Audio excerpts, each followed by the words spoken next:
निकिता और आप देख रहे हैं सत्यहिंदी.com।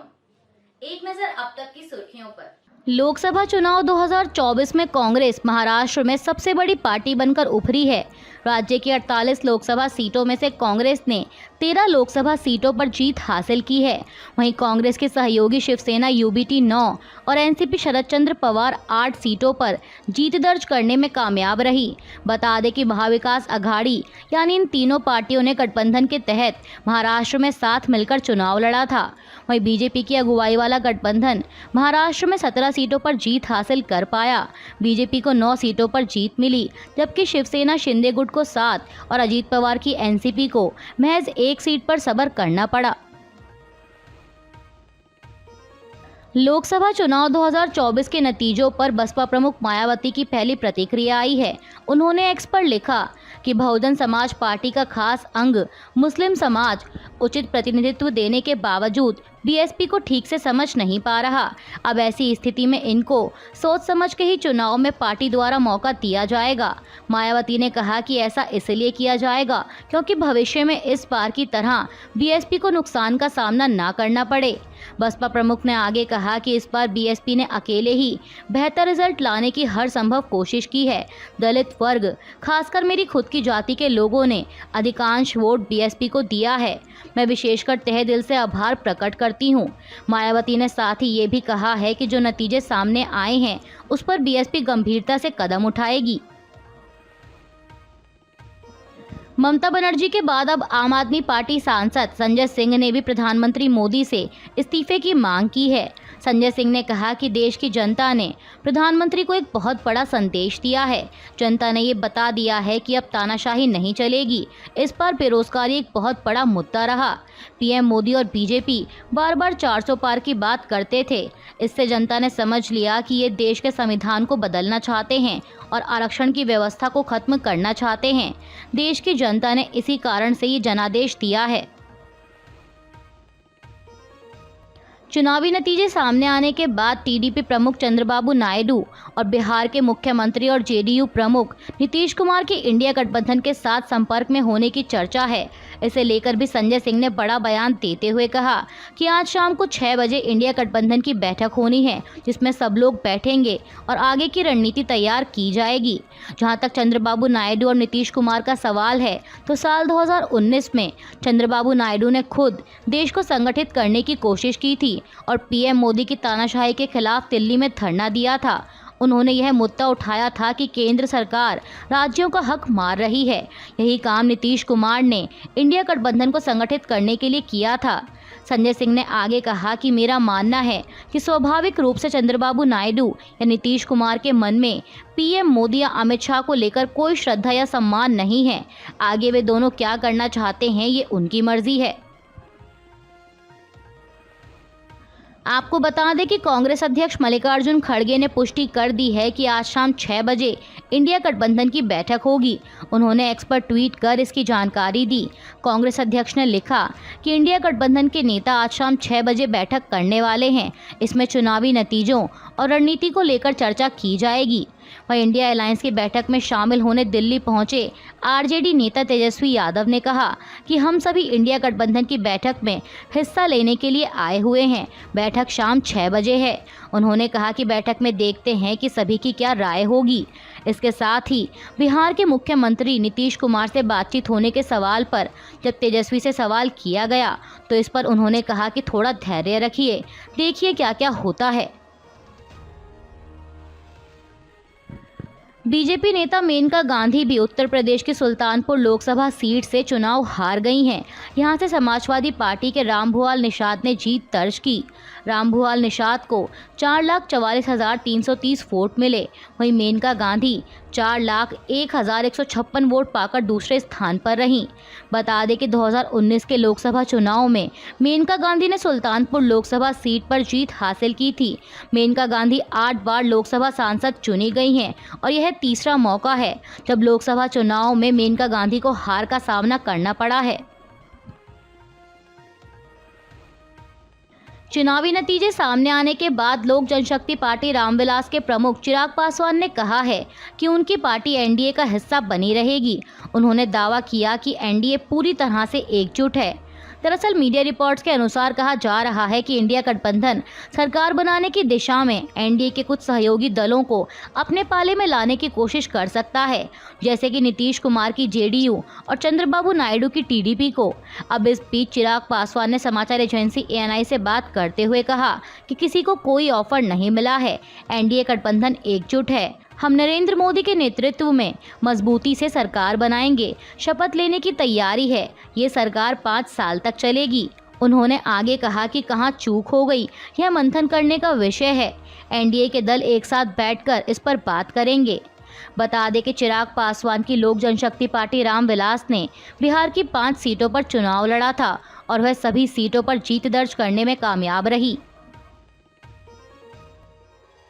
लोकसभा चुनाव में बीजेपी के नेतृत्व वाले एनडीए को विजय तो मिली है, लेकिन इस बार भाजपा को कई बड़े झटके भी लगे हैं। इस चुनाव में सत्ताधारी बीजेपी के कई दिग्गज नेताओं और केंद्रीय मंत्रियों को हार का सामना करना पड़ा है, जिनमें सबसे पहला नाम है केंद्रीय मंत्री स्मृति ईरानी।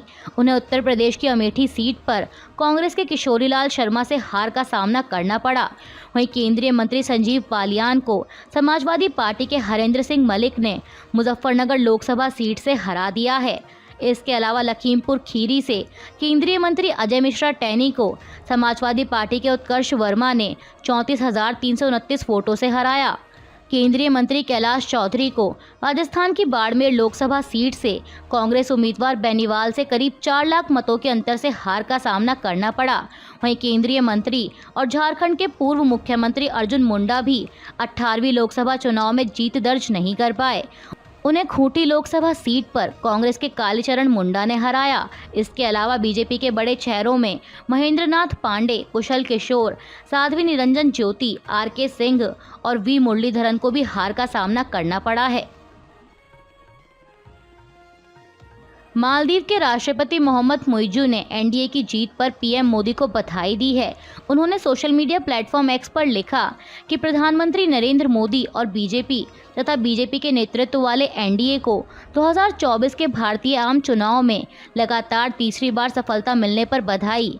मैं दोनों देशों की साझा समृद्धि और स्थिरता की दिशा में अपने साझा हितों को आगे बढ़ाने के लिए मिलकर काम करने की आशा करता हूं। भारत की 18वीं लोकसभा के लिए चुनाव संपन्न हो चुके हैं और कल मंगलवार 4 जून को सामने आए नतीजों के बाद बीजेपी के नेतृत्व वाला एनडीए गठबंधन लगातार तीसरी बार सरकार बनाने जा रहा है। ताज़ा आंकड़ों के मुताबिक 543 सदस्यीय लोकसभा में एनडीए को जहां 294 सीटें मिली हैं, तो वहीं विपक्षी गठबंधन इंडिया को 232 सीटें और अन्य के खाते में 17 सीटें गई हैं। हालांकि एनडीए की ये जीत वो जीत नहीं है जिसकी उससे उम्मीद थी।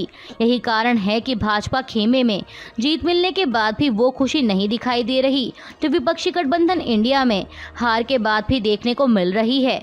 गौरतलब है कि भाजपा ने इस बार दावा किया था कि वह अपने दम पर लोकसभा चुनाव में 370 सीटें लाएगी और एनडीए के साथ गठबंधन के तहत इस बार सीटों का आंकड़ा 400 पार होगा।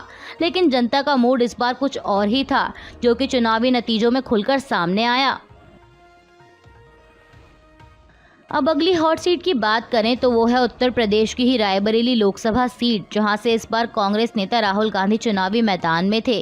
उन्होंने पहली बार रायबरेली से चुनाव लड़ा और करीब 3,90,000 वोटों से जीत हासिल की है। बता दें कि इस सीट को गांधी परिवार की पारंपरिक सीट माना जाता है। राहुल गांधी से पहले कांग्रेस की पूर्व अध्यक्ष सोनिया गांधी कई बार रायबरेली से चुनाव जीत चुकी हैं, लेकिन इस बार उनके राज्यसभा चले जाने पर कांग्रेस ने उनके बेटे राहुल गांधी को यहां से चुनाव लड़ाने का फैसला किया था, जो कि सही साबित भी हुआ। साथ ही बता दें कि राहुल गांधी ने रायबरेली के अलावा अपने मौजूदा संसदीय क्षेत्र केरल के वायनाड से भी चुनाव लड़ा है और उन्होंने वहां भी 3,64,000 वोटों से जीत हासिल की। इस जीत के बाद राहुल गांधी ने दोनों लोकसभा सीट के वोटर्स का शुक्रिया अदा किया। अब ऐसे में सवाल उठ रहा है कि राहुल कौन सी सीट से सांसद रहेंगे और किस सीट को छोड़ेंगे। इस पर कांग्रेस नेता का जवाब आया कि अगर मेरे बस में होता तो मैं दोनों ही जगह का सांसद बने रहना पसंद करता, लेकिन ऐसा संभव नहीं है। लोकसभा चुनाव में इंडिया गठबंधन के प्रदर्शन के बाद पश्चिम बंगाल की मुख्यमंत्री ममता बनर्जी ने पीएम नरेंद्र मोदी के इस्तीफे की मांग की है। ममता बनर्जी ने एक्स पर लिखा कि एक तरफ सीबीआई, एक तरफ ईडी के बावजूद भी मोदी को पूर्ण बहुमत नहीं मिला है। उन्होंने अपनी विश्वसनीयता को खोया है। उन्हें तुरंत इस्तीफा दे देना चाहिए, क्योंकि उन्होंने इस बार 400 पार का नारा दिया था। ममता ने कहा कि अभी उन्हें टीडीपी और नीतीश कुमार का पैर पकड़ना पड़ रहा है। मोदी जी को मैं अच्छे से जानती हूँ, ये इंडिया गठबंधन को नहीं तोड़ पाएंगे। लोकसभा चुनाव के नतीजे आने के बाद भाजपा के दिल्ली स्थित मुख्यालय में एक कार्यक्रम आयोजित किया गया, जिसे संबोधित करते हुए प्रधानमंत्री मोदी ने कहा कि आज का दिन भावुक करने वाला है। मेरी मां के जाने के बाद ये मेरा पहला चुनाव था। देश की जनता ने मुझे मां की कमी खलने नहीं दी। देश की मां और बहनों ने मुझे नई प्रेरणा दी।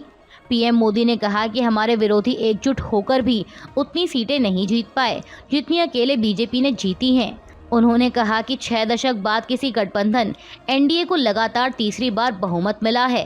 पीएम मोदी ने कहा कि इस आशीर्वाद के लिए मैं देश के सभी लोगों का आभारी हूं। आज बड़ा मंगल है और इस पावन दिन एनडीए की लगातार तीसरी बार सरकार बननी तय है। देशवासियों ने बीजेपी एनडीए पर पूर्ण विश्वास जताया है।